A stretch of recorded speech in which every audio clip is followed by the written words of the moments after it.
narito ang kaganapan sa Batang Quiapo na kung saan ay biglang naalala nitong si Doña Nita kung kamusta na nga itong si Tanggol. Subalit ang sagot naman ni Mang Marsing ay masaya na daw ngayon si Mokang sa kanyang asawa. Sa kabilang banda ay biglang napaisip itong si Aling Tess at itong si Aling Chedeng na kung saan ay nagdudusa itong si Tanggol sa kulungan dahil nga kay Mokang kaya niya ginawa yun, at samantalang nalaman nila na pinakasal na pala itong si Mokang at masaya na siya ngayon sa buhay nila. Samantalang nagbigay naman ng update itong si Bubbles dito kay Chip Espinas na kung saan ay mukhang bihado sila dahil napakaraming bantay doon sa kanilang pupuntahan.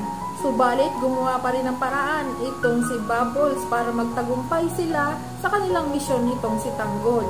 Magawa kaya nila ng tama ang pinag-uutos ni Chip Espinas? Abangan natin ang susunod na kabanata sa Batang Quiapo. Maraming salamat mga kapart!